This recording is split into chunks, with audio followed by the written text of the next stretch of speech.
When I was about 7, an adult was talking about how there's two kinds of funny. There's funny haha and funny odd. And I said, "Oh, what kind of funny am I?" And he looked at me and goes, "You're funny odd." And yeah, that just kind of stuck with me.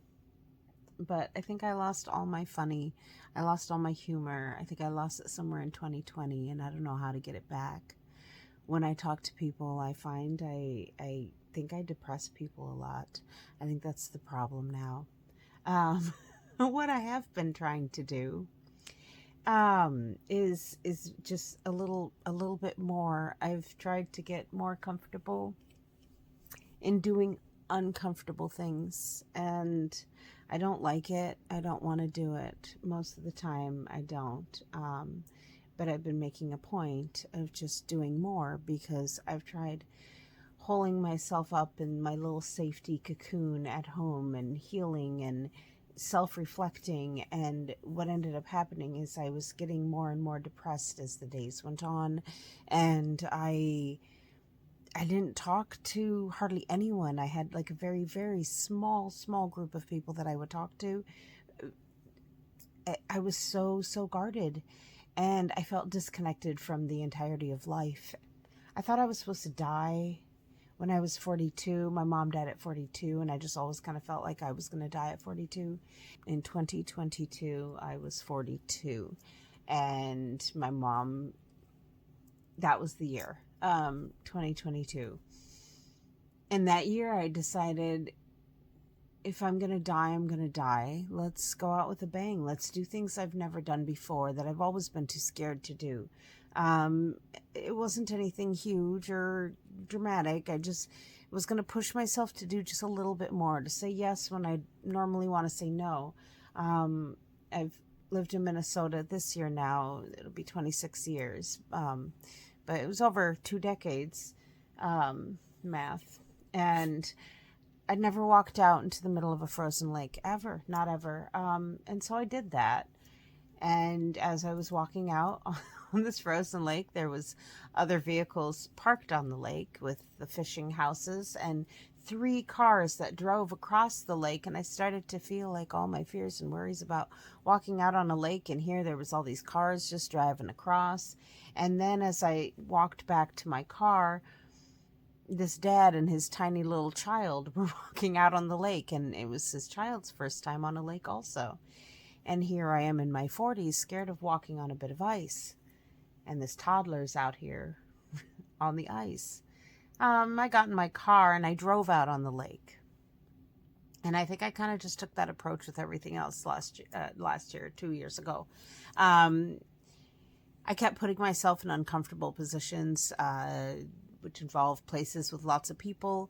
And I finished off the year going to a metal concert. I went to Pride for the first time, and then I fell and had a bruise for 2 months. And then I decided the best way to keep me outside the house for longer periods of time and expose myself to the terrifying outside world was to get a job that forced me to interact and mingle with humans and other people's. I was employed this whole time, but I was only working like 3 days a week at the salon, and I'm self-employed there. All my clients I choose. So this is really, really easy for me to, it was a very safe bubble. It was part of my safe bubble. It didn't count. So I needed to get out more.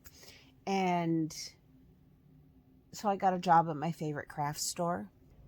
The point I'm saying is, I started doing things that had always terrified me, that I was curious about, but I never tried. I just watched other people do it. And when I started doing it, yes, it was scary. Yes, I had my whole face go numb, and I'd hyperventilate for a minute, and I'd take a break and do some deep breaths, but I was able to get through it.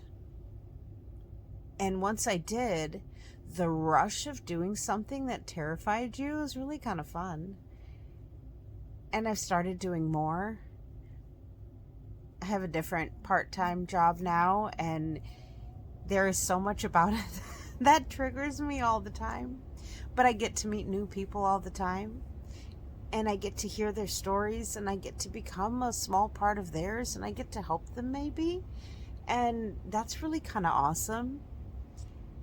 I'm still really depressed, and I still have a lot of mental health issues, and it's not like I'm perfectly healed, but I don't know, as I've made little efforts towards doing more life things, I find that I don't want to think as much about death anymore. I quit smoking after 25 years. I buy apples now? I don't even know who I am anymore. I buy almonds. I mean, they're covered in chocolate, but my snacks are healthier now. I don't know. I've started adjusting my perspective and trying to look at things in a more positive lens. It's better. It's still weird, but it's better. I just think there's so many people out here that are struggling so hard, that are so stressed. I think we just have to do more uncomfortable things. That's what I think is helpful. Yeah.